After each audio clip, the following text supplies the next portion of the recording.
Alrighty. Sorry about the delay. Welcome back to another thrilling installment of Mecha Mondays. New year, new season, same giant. Well, actually, it's a variety of giant robots and mecha adjacent type activities.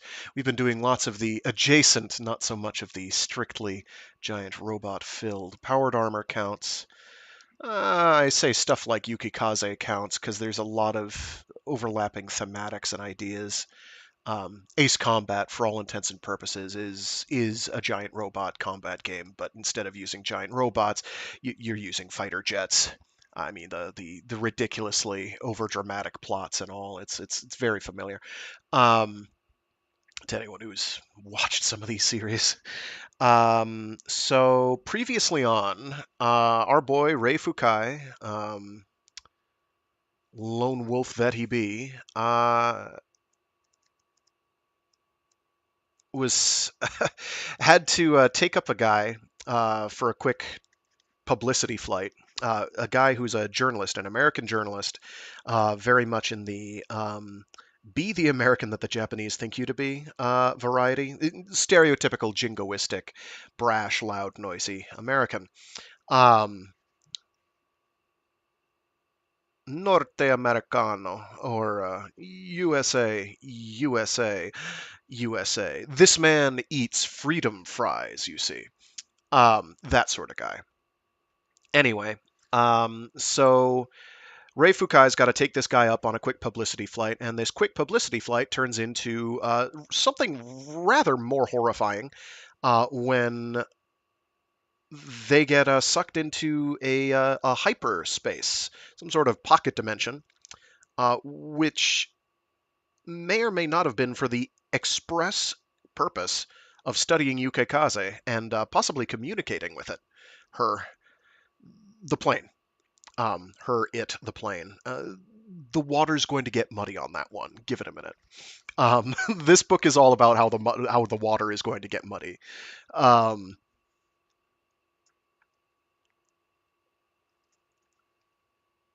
and they do make it out, but it's like Lander loses a hand because there's a lake of bilious, snotty stew goop at the far end of the pocket dimension they're at, um, which resembles sort of a landing field, but like I kind of imagine a landing field if you took all. It's one of those like, oh, this looks at first glance right, but then the harder you look, the more you realize, oh, none of the supporting details are here. Everything is wrong, subtly wrong. So the trees all look kind of uniform. I think Ray says they look like transistors. Um, what does he say they look like? Can I find that?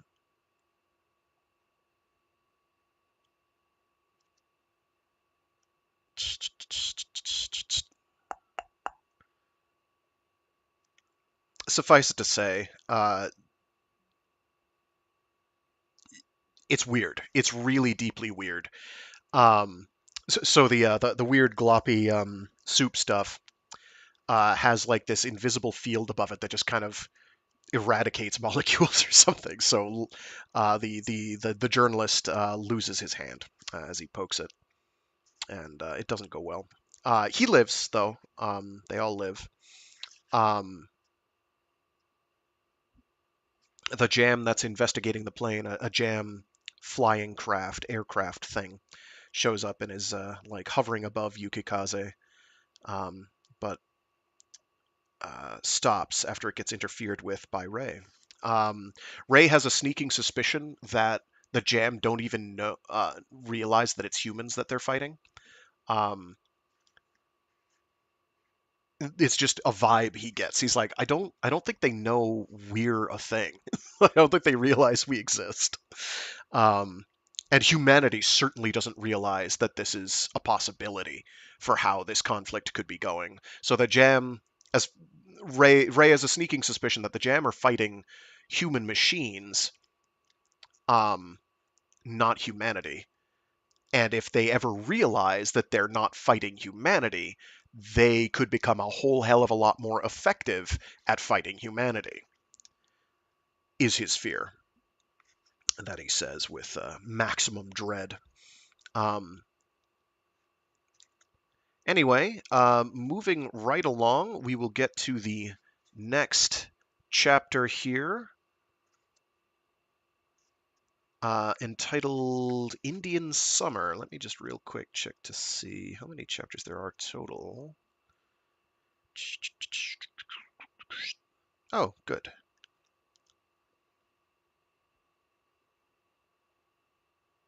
Yeah, we could do all that for the last one.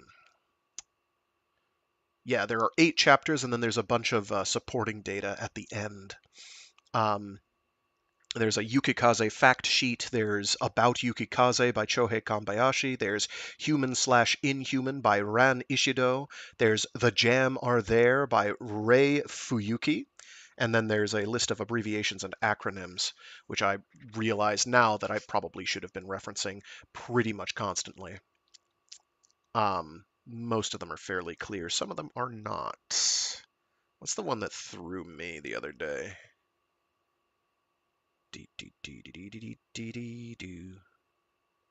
Probably SSL, SAF Superlink. Uh, most of them are obvious based on context, but I couldn't have told you off the top of my head that UNEDO stood for United Nations Earth Defense Organization, but it doesn't really matter. Most of them are obvious. I'll go over them at the end. Maybe it's like 1 page of them. It's not too bad. Um, at any rate, let's get cracking.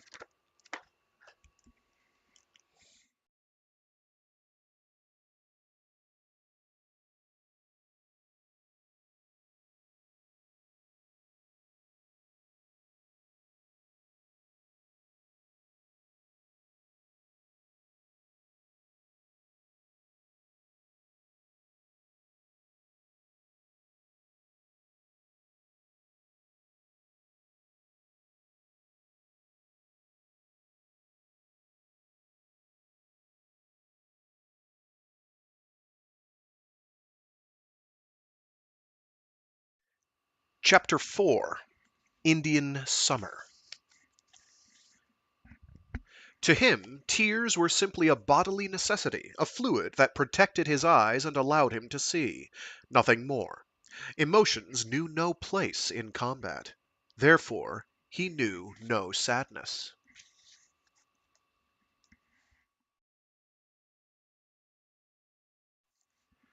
The FAF's Aerospace Defense Corps and the JAM were joined in battle.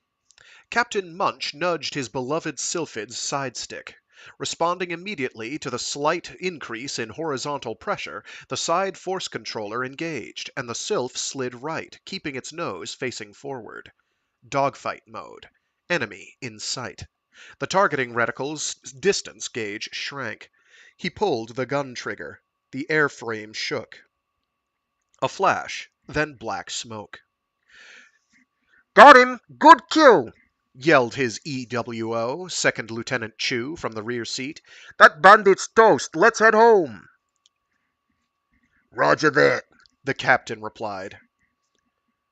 The combat airspace was too large for him to be in visual contact with the other planes in his squadron, but here and there across the sky he could see clouds of black smoke, marking their defeat of the JAM aircraft. After a while, his comrades' planes began to gather from all points. They retook a tight combat formation, maintaining a scant 300 feet from wingtip to wingtip, as they headed for Banshee 4, their flying aircraft carrier. Yeah, so they've got, and I'll see if I can find an image of this. In the setting, they've got these huge flying bases on Ferry. Um, They're massive. They look like something out of Ace Combat. They're absolutely like the crazier Ace Combat entries. They're absolutely wild. Um, Big. They've got like multiple layers. They look like some weird flying, um, almost like a moth, but not really. I'll find an image. They're wild. They're very big. Um, Suffice it to say, it takes place in the future. Not like the Avengers helicarrier. That's just an aircraft carrier with a bunch of turbines attached. These are rather more refined, more elegant, much more visually impressive. Anyway, where were we? Right.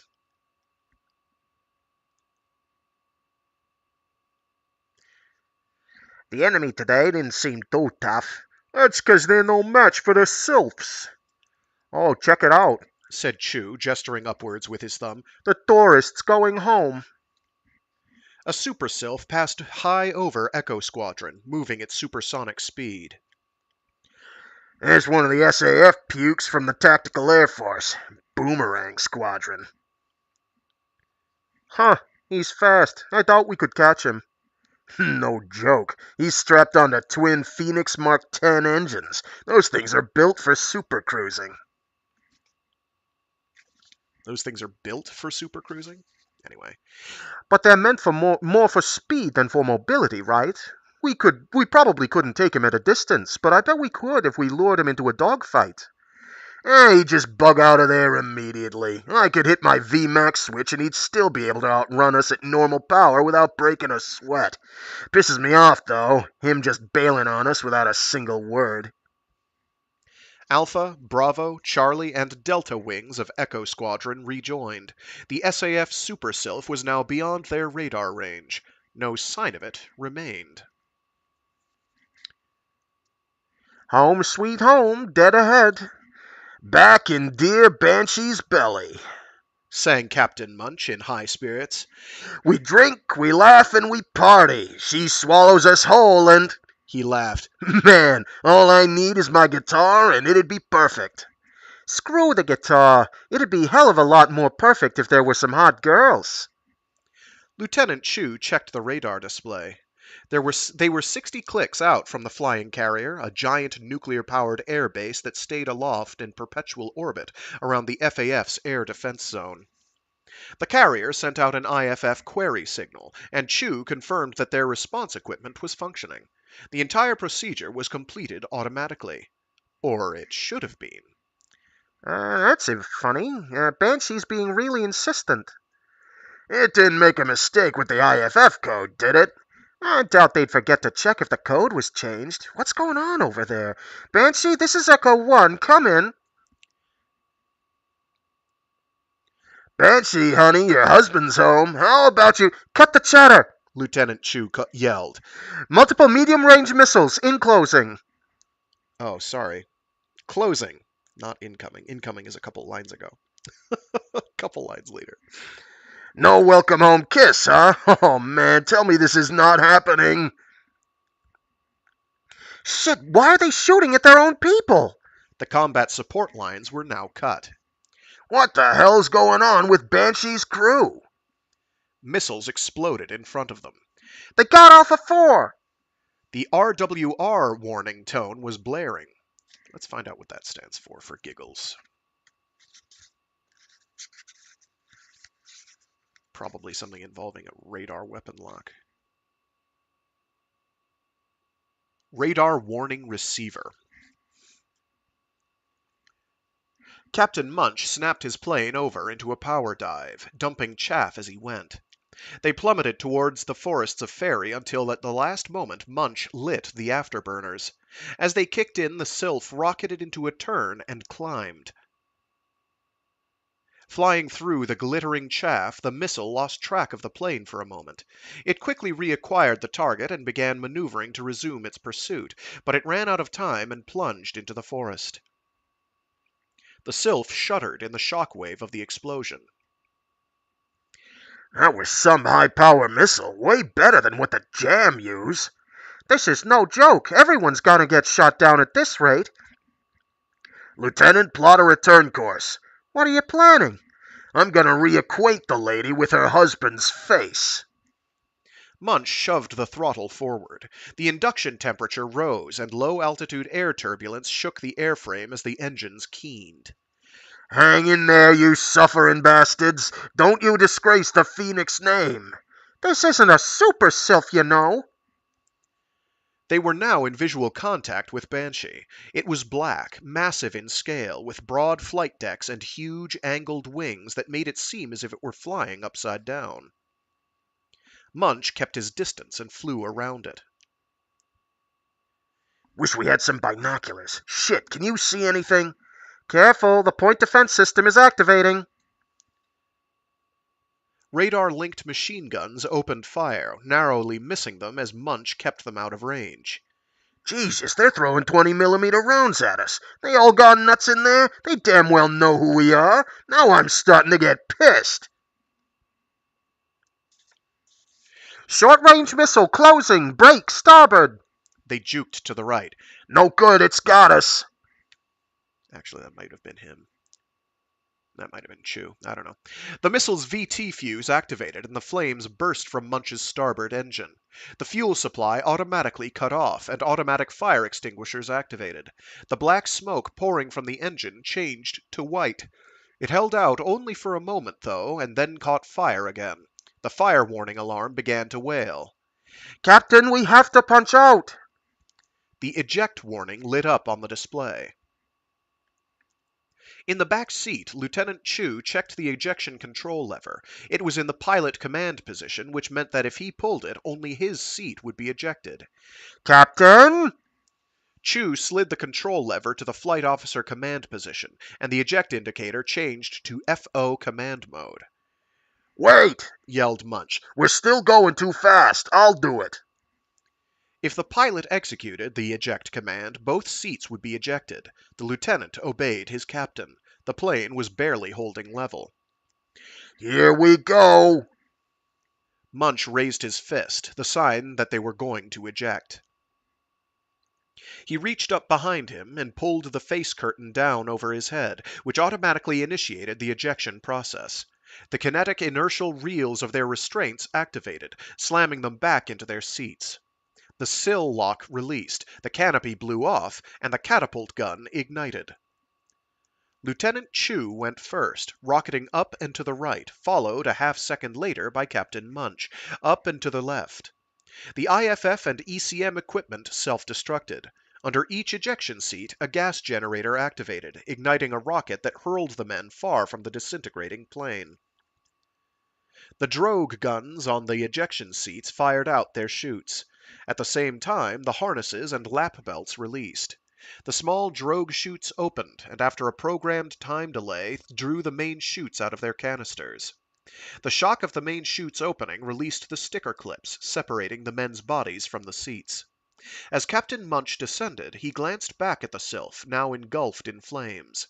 He said a silent farewell to his beloved plane and watched as it exploded, the fragments scattering as they fell. I won't forget this, Banshee, he thought to himself. I'll rip your guts out, you murderous bitch. Munch was suddenly aware of how cold it was.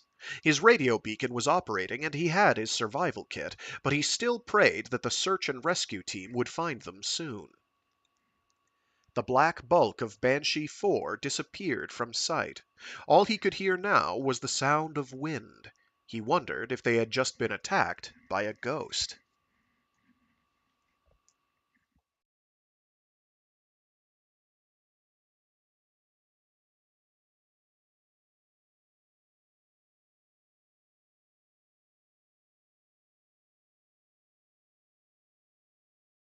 His tactical reconnaissance mission complete, Lieutenant Rei Fukai returned to Ferry Base.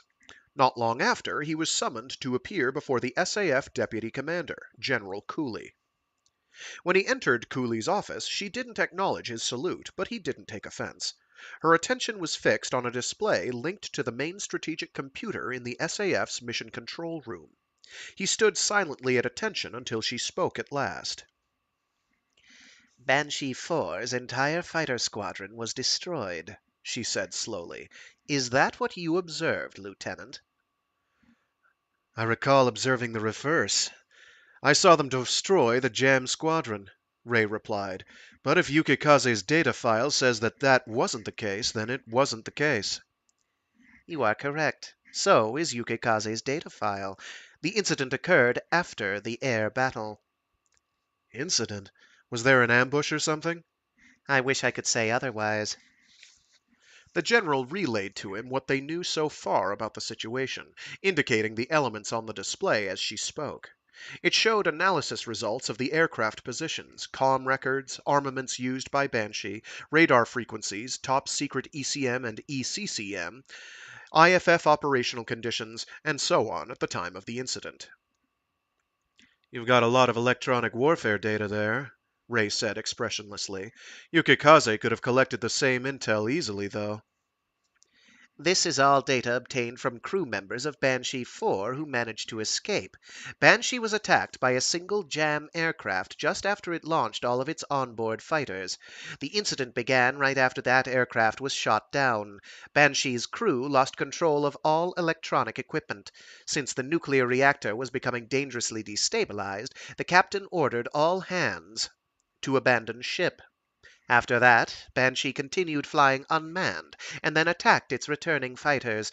Miraculously, nobody was killed. So what does this have to do with me? I beg your pardon? I said, what does this have to do with me? The general sighed. We need to find out what happened to Banshee 4. The FAF intelligence forces suspect that one of the crew may have sabotaged the onboard electronics systems, she explained. The Jam aren't the only enemy the FAF has. An agent from Earth may have infiltrated us in order to prolong the war here. That's ridiculous. Our enemy is the Jam. Then the Jam have taken over Banshee 4, and if that's the case, we have to bring it down. Taken over by the Jam? Seriously? So is it spies from Earth or is it the Jam? Sounds to me like you don't believe in either. Don't jerk me around, General. This isn't my problem, and I couldn't care less what's happening aboard Banshee. And besides, Banshee's air team were idiots. If it was shooting at them, they should have shot back. If it was me, I wouldn't care if it was a carrier, or a plane that looked like a sylph, or someone wearing a general's rank insignia. Anyone who fires on Yukikaze is an enemy, and if she says it's an enemy, I'll pull the trigger without a second thought. That's war. You think too long and you die. But you wouldn't understand that. Watch how you speak to me, Lieutenant. All right then, General Cooley, ma'am. May I please be dismissed? Rei coldly watched as she visibly struggled to bring her anger under control. Although she was irritated by his insubordinate attitude, he had no intention of changing his behavior and had little sympathy for her in having someone like himself under her command. He knew she had never tasted the bitterness of wondering during a takeoff whether you were ever going to land again. She'd never experienced combat with the Jam, who had no morals and no sense of honor. Rank meant nothing out there. Neither did emotions. If I died, Rei thought, I wonder if the general would regret the loss of a good soldier. Maybe she'd give me a medal, but no way she'd ever shed a tear for me. She'd probably be relieved to be free of someone who sped pessimism like an infectious disease. Rei knew it, but what did it matter? Whatever anyone might feel after he died was none of his concern. His sole concern was fighting the Jam and getting back alive. As far as the general's feelings went, he couldn't care less. Lieutenant, I'm ordering you to investigate the Banshee 4 incident. You'll be assigned an analysis expert to assist you. Major Booker will give you the details. Dismissed. Understood. He snapped a salute. He left Cooley's office and went to Major Booker. Upon seeing Rei, the major shrugged his shoulders and said he sympathized. What? I don't know why that gave me trouble.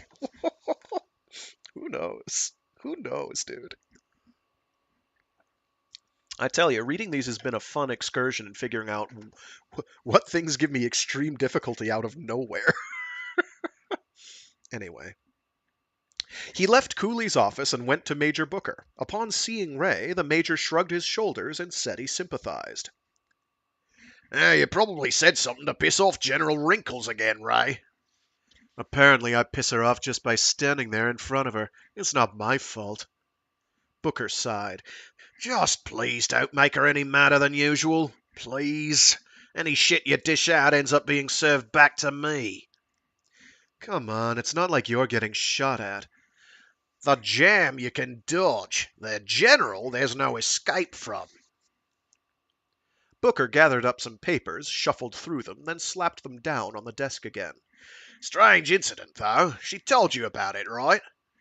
If it's such a big deal, why am I getting tagged with the investigation?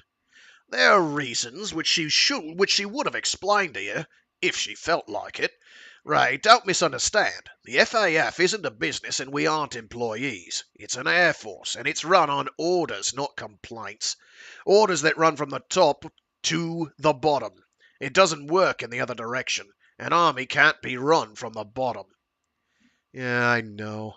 But Jack, why is she always so mad at me? What should I do? A beaten dog will still obey you, as long as it doesn't get too big to control. Right. So is Earth beating the jam, or is it the other way around? I fail to see the humour, Lieutenant. I guess he'd say Lieutenant. Anyway, they left Booker's office and went to the SAF briefing room. The Major switched on the wall display and pulled up some radar imagery. This is Banshee 4. It's maintaining its usual course even though no one's aboard. Actually, we don't know that for sure. Someone may be aboard. Where's this imagery from? An ADC recon plane? No, Replied the Major as he filled his coffee cup. this is real-time data from Boomerang Unit 6, Minx. They're using our proprietary SSL encryption to transmit. The reason why is that the FAF brass have begun a confidential investigation. They're grilling Banshee's crew for information and keeping the guys from the fighter squadron canned up like spam. They hope that it's the jam that caused this. The second best scenario would be a mechanical failure, which would be more serious but still relatively simple to deal with. But if it's neither, if this incident was caused by someone from Earth, then it's not just the FAF's problem anymore. And it would be a pretty damn good justification for a fight between the FAF and Earth. How pissed off would the General be if I said that? Ray, please. You go around saying stuff like that, and the FAF intelligence will have your ass in the stockade in a heartbeat. The FAF's duty is to protect Earth from the jam, but it has to protect itself as well. There are a lot of people on Earth lately who are saying the FAF isn't necessary, and intelligence has to counter that.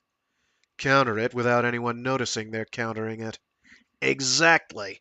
They can't be obvious about it. People on Earth are so far removed from the battlefield that they don't understand how bad the Gem really are. Some are even wondering if the FAF are the Gem. There may be people within our own forces who are working to dismantle the organization. Ray turned the coffee cup the Major gave him around in his hand. They think the FAF have created the jam, you mean? What do you think about that, Jack? The Major shut off the display and sat down. I've definitely noticed a change in the JAM's behavior between now and the time when I was a fighter pilot.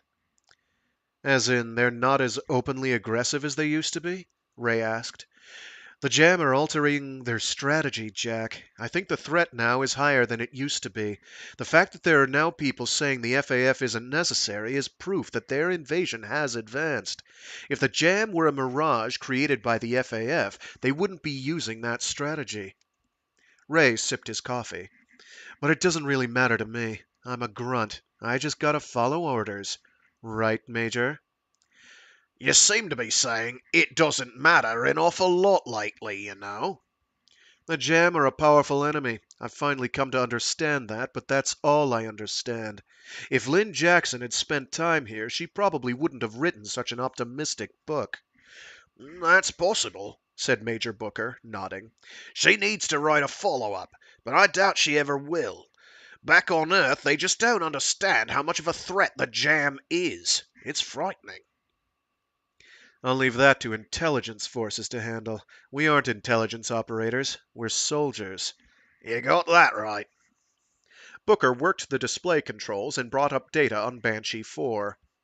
You're going to land on this thing with Yukikaze. You don't need to worry about being attacked. We've confirmed that Banshee's exhausted all her weaponry. I want you to find out what's happened on board. Yukikaze is being installed with a special purpose landing system as we speak, so it should be easy for you. The Major gestured toward the glass wall of the briefing room that overlooked the maintenance floor. Yukikaze was being towed out.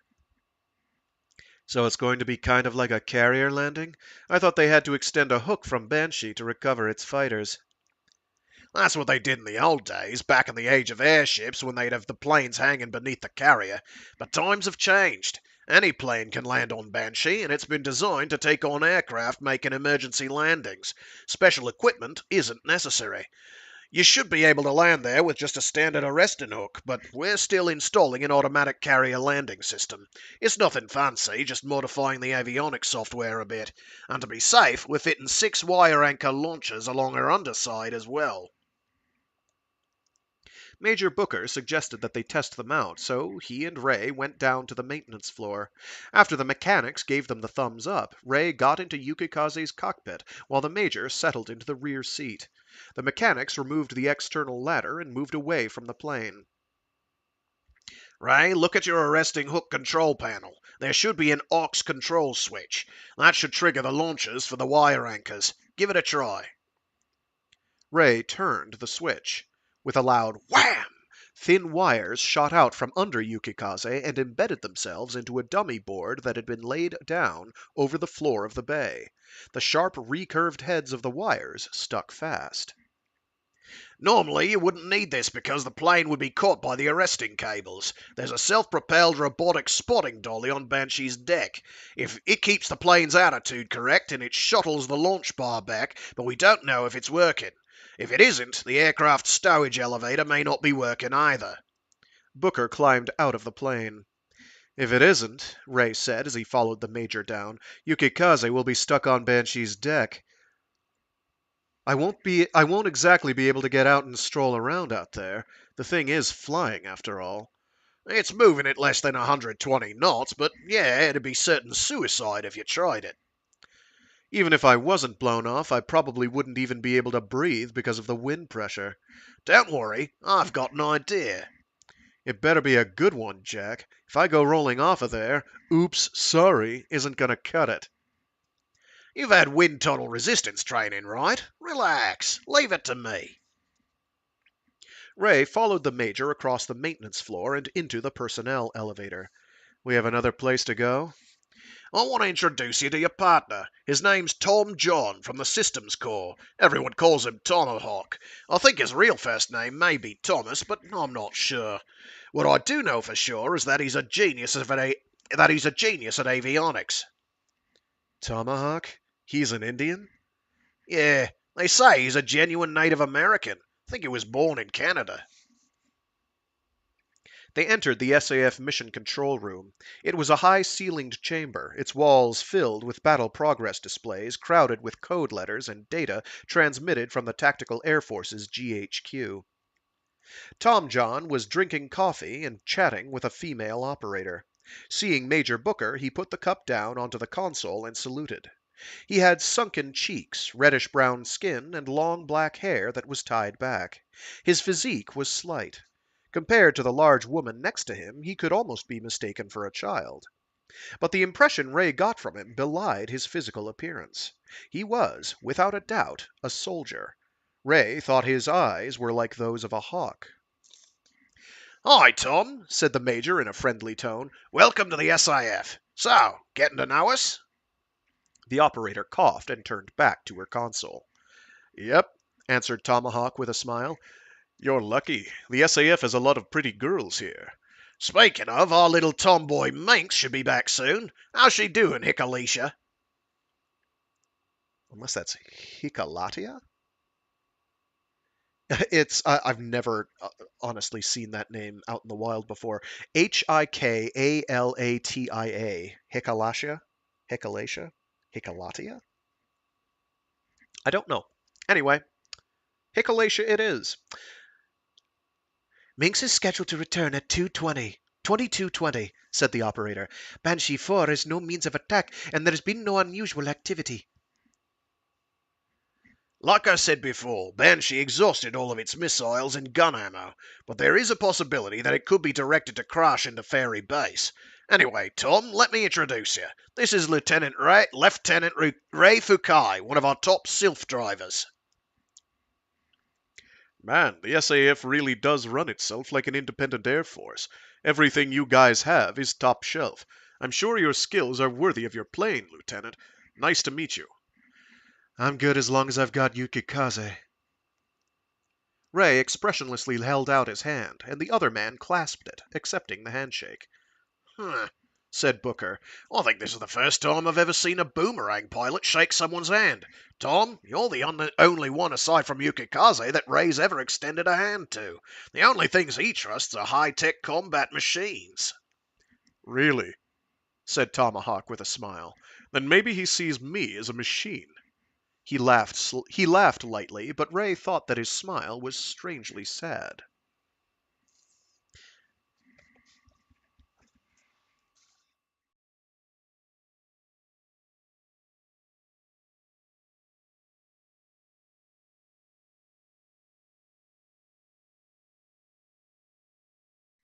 The next morning, Boomerang Squadron Unit 3, Yukikaze, took off into a clear sky.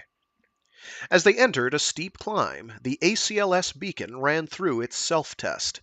Rei confirmed that the carrier simulator on the ground was giving him an OK. He rechecked the engine gauges and confirmed that all caution lights were clear. Speed was Mach 0.9. He slid the throttle forward. The airspeed indicator reeled through the numbers, and not even 90 seconds later their speed was Mach 2.3. He leveled off their climb at an altitude of 42,000 feet, cruising at supersonic speed. It'll be winter soon, Said Tomahawk from the back seat. The autumn colors in the forest are already turning, but the weather's still a little hot. Around where I'm from, back on Earth, they call that Indian summer. It's like the spirits are sending some warm light to the world as a gift to us. Down there, the war seems far away. It'd be the perfect sightseeing spot if it weren't for the jam, Said Rei. Ferry doesn't belong to us or to the jam. Rei rechecked their position on his HUD. They were about to cross the absolute defense line. He activated the passive airspace radar. I don't think the Earth itself belongs to us, Tom. The only thing people really own are their own hearts. So there are some people who believe that God didn't give us the animals and plants and all of nature on Earth to do with as we please. That's a very Asian way of seeing things. I don't really consider myself Asian. Maybe it's the fairy way of seeing things. You live here long enough and you start thinking that way. Earth doesn't belong to humans. That's a fact. Or, at the very least, it doesn't belong to me. I agree, Tom said, sounding satisfied. Me, I didn't come here thinking that I wanted to defend the Earth, but even so, I can't deny that humans control it. Control doesn't necessarily equal own. I feel like I'm about to get a lecture on the evils of the capitalist system. I'd always heard that Native Americans value generosity. I'm not really conscious of myself in that way, but the same as how you don't really think of yourself as Asian. But different races do see things differently. My grandfather had a saying, when everyone eats together, the man who cares only about filling his own belly isn't your friend. What he meant was, the only things that belong to you are what you can eat. What you can't eat belongs to everyone, and what you haven't hunted yet belongs to no one. And by that reasoning, Earth doesn't belong to humans. It's too big for anyone to swallow. And the air collision avoidance alarm sounded. Ahead were 4 tactical Air Force fighters, flying at the same altitude and heading. Yukikaze's escorts. As the Super Sylph approached, the fighters peeled off to the left and right to open a path. Yukikaze flew ahead in a straight line and overtook them in an instant. Our TAF backup ends here. From this point on, we're on our own. Rei toggled the master arm switch to arm.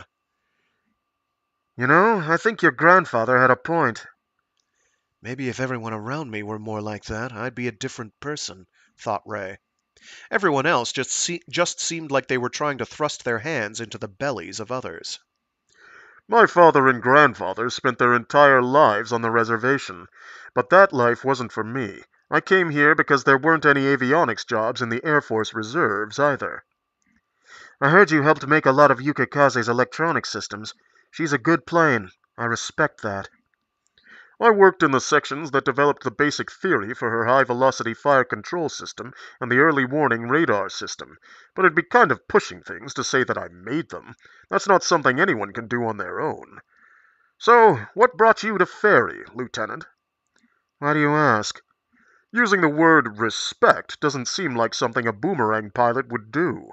I was warned that you all were mean, icy-hearted bastards. I am. I don't think about protecting anything but Yukikaze, not the Earth or my homeland. The image of his former girlfriend's face suddenly floated up in his mind. No, not even her. If he was being honest with himself, he never really knew her at all. All he could remember clearly was the sight of her back as she walked away. Speaking of your homeland, Lieutenant, I went there once. I wasn't allowed in, though. What do you mean? It was because of my heart. It's mechanical. I guess you could call me a cyborg. Tomahawk said jokingly. A cyborg, huh? But why should that have mattered? An artificial heart's no different from having a prosthetic arm or corneal implants. Why wouldn't they let you in? The problem was the energy source. It's powered by a piece of plutonium-238. The output's only 20 watts, but even though it's a low-power mechanism, it's still a nuclear one. Nuke-powered Tomahawk. And that's why they denied you entry? That's ridiculous. Japan has nukes. They're afraid of uncontrolled nuclear material. It's not just Japan. People like me have a lot of trouble living on Earth. They don't use nuclear-powered hearts that much nowadays. The heat they generate makes it hard to control fluctuations in body temperature, and treatment is difficult because it's nuclear. Is there a danger you could become a human bomb? There's no way it could ever explode. There's so little nuclear material that it's fundamentally impossible for it to cause a detonation. But if the containment capsule breaks, it could contaminate my surroundings with radioactivity. And if that happens, naturally I'd be finished as well. It's a good heart, though. Without it, I would have died a long time ago. Still, every so often, I wonder if I'm not actually a machine. When I'm denied entry to a country, it's like they're telling me I'm not human. Don't think that way. You're alive. That's enough. Or are you telling me that you're actually a corpse? Because as far as I know, corpses can't talk. By the way, you're in the FAF, right? I just realized I never asked what your rank is. I'm a captain, answered Tomahawk. Oh, answered Tomahawk. For what it's worth. I didn't mean any offense, Captain, sir. Rei took his right hand off the side stick and saluted. Keep your eyes on the road, Lieutenant. We're fine. I trust Yukikaze. I trust your skill. I know the Super Sylph demands advanced piloting skills. We're nearly there. I'm switching on the armament control system. Prepare for combat. Roger. 5 minutes passed with neither of them speaking. Suddenly, an emergency transmission came in. Pan, pan, pan. DEFTNS. Code UUU. AR.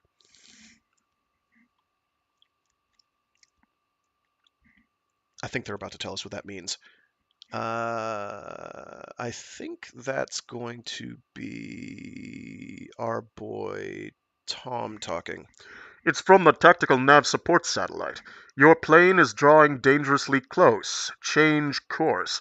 It's weird to see that when we're not closing in on an enemy. Respond to the IFF code. Maybe it was Rei saying that. I don't know. Oh, yeah, because Tom is electronics officer, so that was Rei talking. Doesn't matter. I'm not going to repeat it. Roger. After Yukikaze's identity was confirmed, Banshee 4's exact position was sent to them in real time. A short time later, the carrier appeared on Yukikaze's active radar as well. They began their descent. Call Banshee for landing clearance. The IFF was operating. Nothing seemed out of the ordinary. Banshee confirmed Yukikaze's side number and granted them landing clearance. Arresting hook down. What's the deal? There's nothing weird at all here. Maybe those Banshee pilots were having a mass hallucination. They passed the Marshall Point. Range 21 miles. Relative altitude from Banshee 5,000 feet. The carrier's automatic precision guidance system was operating. Autopilot off. ACLS set. Auto throttle set. Fuel level, weight, tank distribution, and center of gravity check. They passed through the 10-mile gate. Speed 200 knots. Landing gear and flaps down. Anti-skid brake controller off. Speed brake extended. They passed through the 5-mile gate. Relative altitude 900 feet. Banshee 4 came into view. Jesus, that thing's huge. Jesus, that thing's huge. It's so big it's kind of unsettling. It says to use Fly 3 for landing. Banshee's flight decks were designated as Fly 1, 2, and 3. Fly 3 was used exclusively for landings. I've got a bad feeling about this. Don't you think they're being way too accommodating? They received the cue to begin their descent. They fell at a rate of 60 feet per minute and soon crossed the glide slope. The carrier's landing guidance system, Meatball, was now in sight. Let's repeat that again, because that sounds like nonsense. The carrier's landing guidance system, Meatball, was now in sight. 001, Sylph, Meatball. Rei called in. The target designator on his HUD had now captured Banshee. I assume it's something for their target acquisition system to lock onto so they can aim at it for landing. I don't know enough about landing on carriers for that sort of thing. It doesn't explain what a meatball is. As they approached, the carrier loomed larger and larger. The TD indicated part of Banshee's starboard side, then suddenly jumped to the left. The target was so large that the system couldn't capture the entire thing at once. Executing manual approach. Why? Asked Tom. You can use the ACLS. Didn't you say you trusted my skill? Rei cut off the approach power compensator. The auto-throttle caution light lit.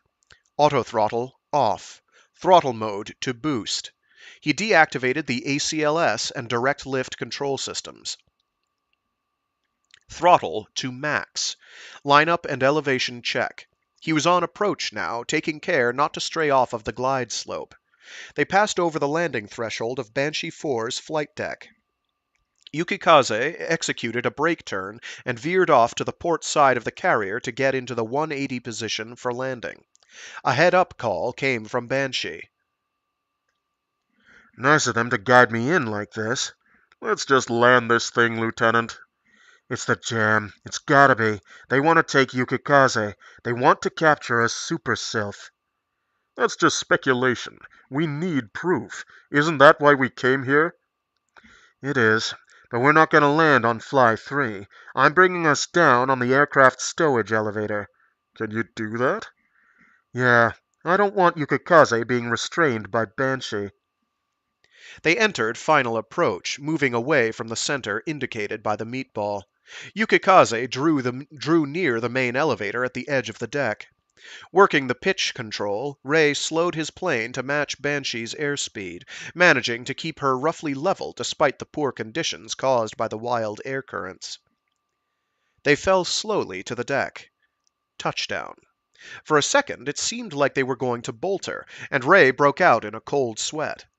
He worked the engine output control and flaps so that the counter airflow forced Yukikaze down. Success. They were on the elevator. Rei fired the wire anchors fixed to the fuselage, and the heads punched into the deck.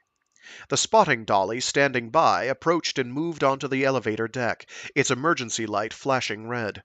The elevator began to descend. Engines off. Rei unhooked his harness and drew his service pistol from his vest. He checked the indicator pin to make sure that a round was chambered, then bent forward and pulled out the survival gun stowed under his seat. The elevator came to a stop. A sliding bulkhead sealed off the egress above them.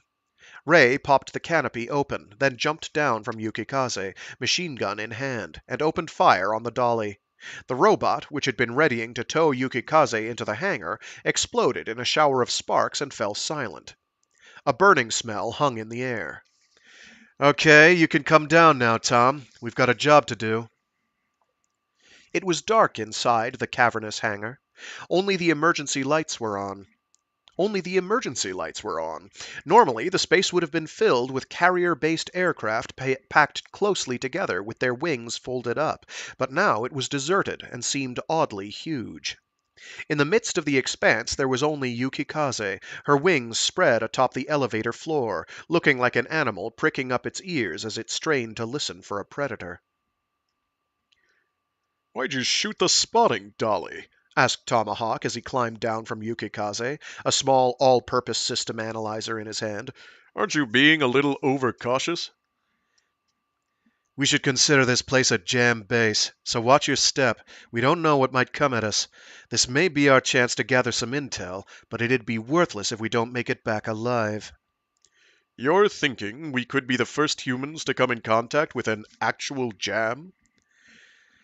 We have no idea what form the jam really possess. We assume they've been hiding from us and that they've never appeared in front of a human.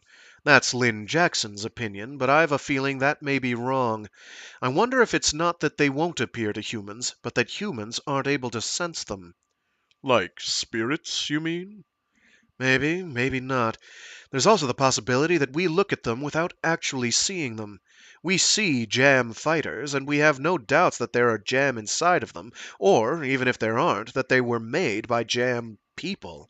We don't consider the possibility that the fighters may be the jam themselves, because that's just too strange to us. The jam also seem to be perplexed by the existence of these humans they observe. Maybe they're wondering, what are those organic things attached to the fighters? What are they doing, wandering around on their own? Well, they seem harmless enough, so just ignore them. You can practically hear them saying it. No way. Rei shrugged. Let's get going. We'll leave Yukikaze's ECM armament running. As soon as the secondary power supply runs out, we're out of here, okay? We could leave the engines running. We can't assume the exhaust will be vented out of here. We'll end up croaking from carbon monoxide poisoning. Major Booker beefed up the auxiliary power, so we should have an hour. Just 1 hour? Personally, I'd like to get the hell out of here right now. Rei adjusted his grip on the machine gun. The ventilation system in the hangar wasn't operating. It was quiet. There were no vibrations. It almost seemed like they weren't even flying. Rei urged Tomahawk onward as they headed for Banshee's bridge. They didn't use the elevator, and the sound that echoed as they climbed the gray metal ladders seemed awfully loud. When they reached the bridge, they found it brightly lit, with all the electronic equipment still functioning, which made the absence of any people seem even more eerie. The laser compass, course display, and navigation radar display were all operating. The helm control, which looked exactly like a ship's wheel, was working automatically, making adjustments to Banshee's flight. Rei pulled at it with one hand. No response. He tried disengaging the auto-control, but was locked out. The helm continued moving on its own, completely ignoring his attempts. We need to get to the combat information control room, Rei called out to Tomahawk. I'll head to avionics control. There'll be strong security. It's probably protected by 3 layers of blast doors. There wouldn't have been any point in coming here if I'd forgotten to bring the key, Tomahawk said with a grin.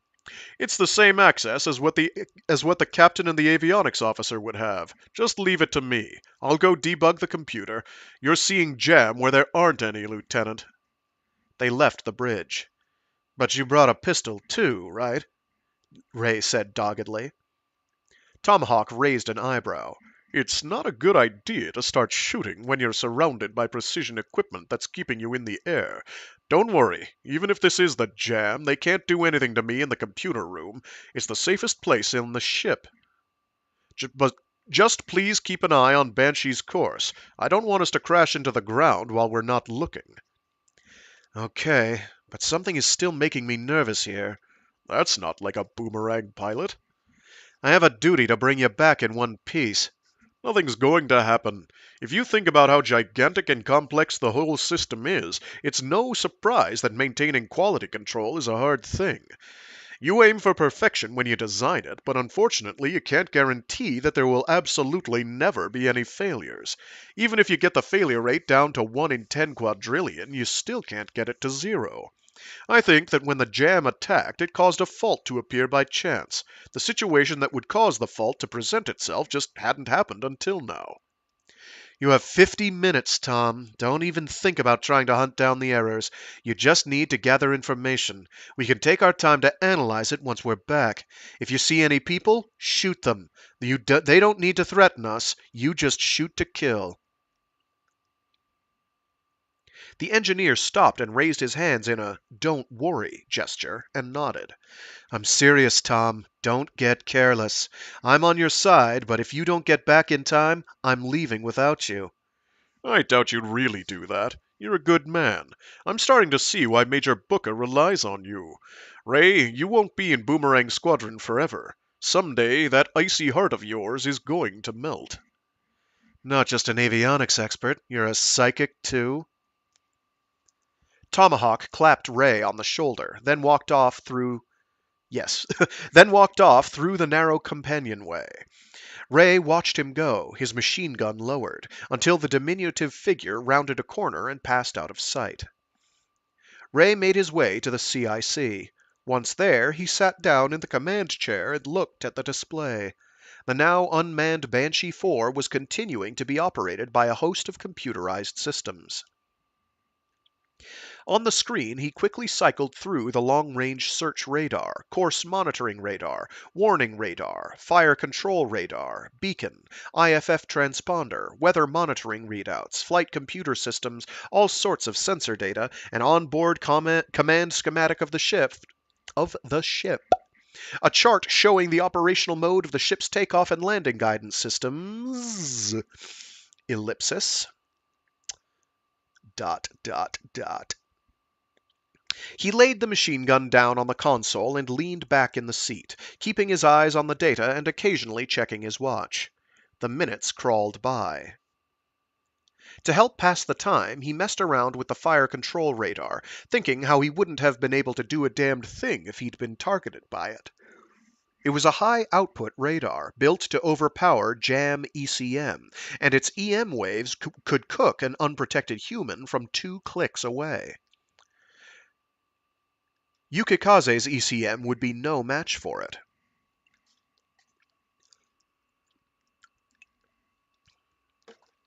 Every so often, Ray was seized by a strange uneasiness and glanced around the abandoned CIC.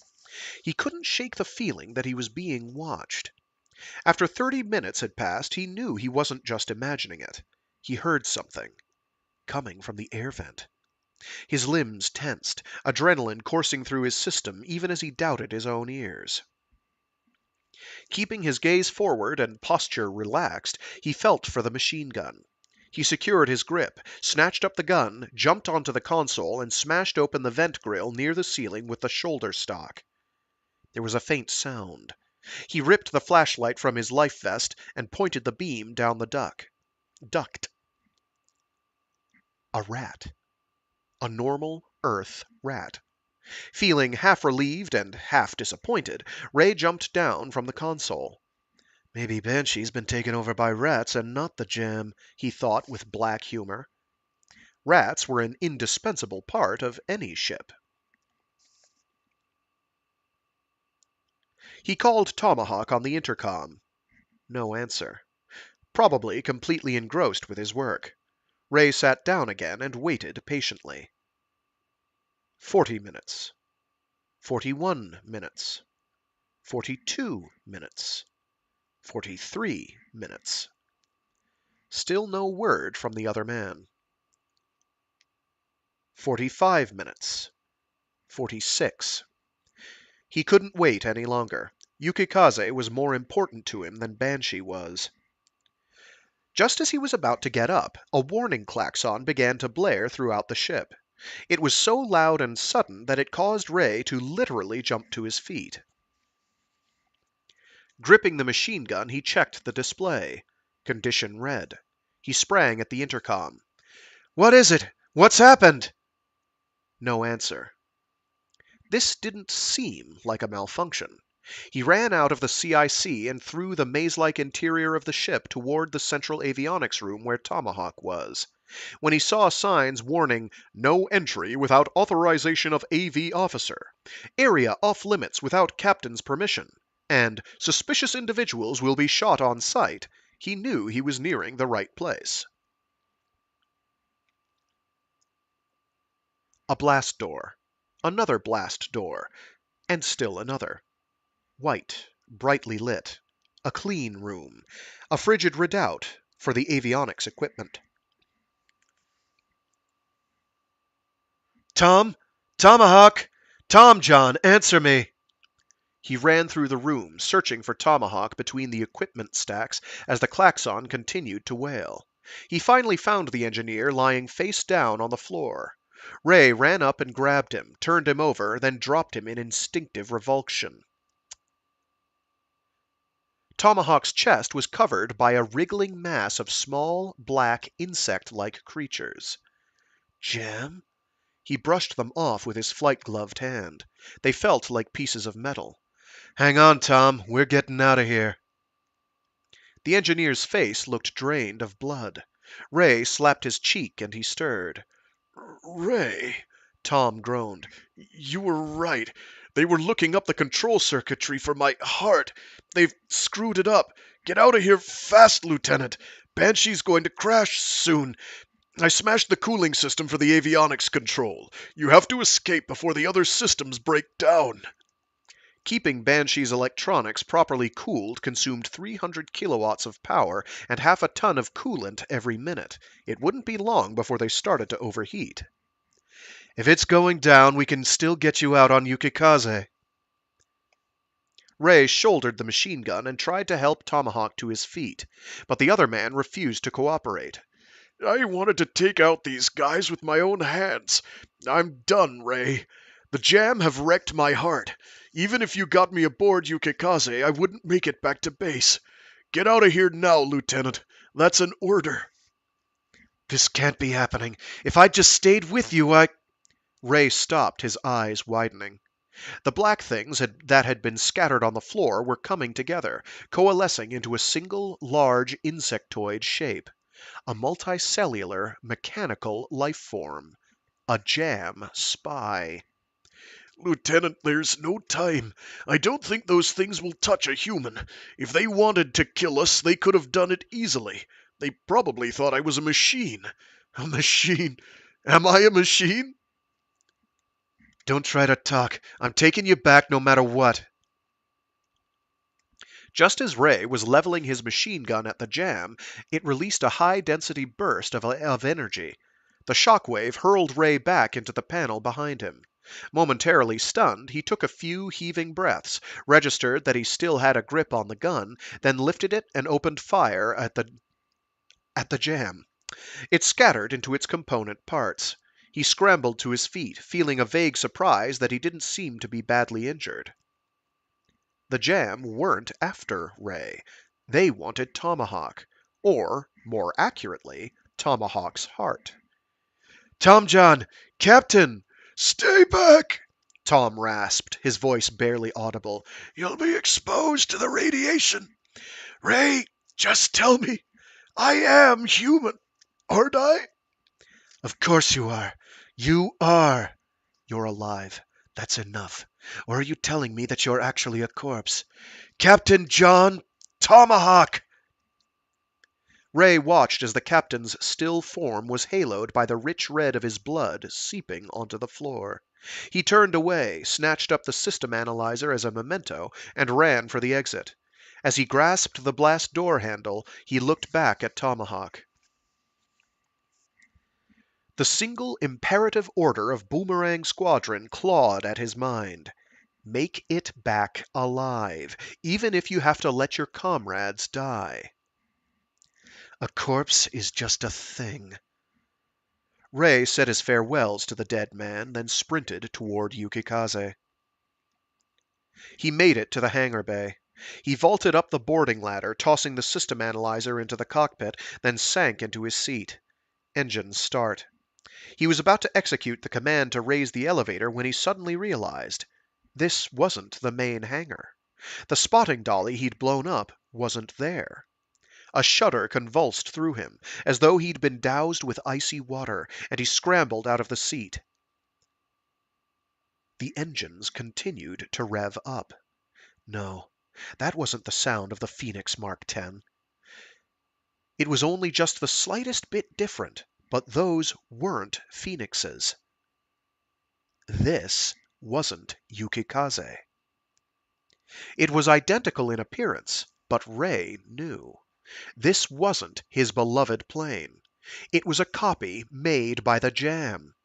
He clung onto the edge of the cockpit and switched the engines off. They wouldn't stop. Were the Jam intending to infiltrate the SAF's main base with this decoy? He emptied the machine gun's entire clip into the plane's consoles. The engines still didn't stop. He hurled the gun away and looked around for the firefighting truck that should be present in the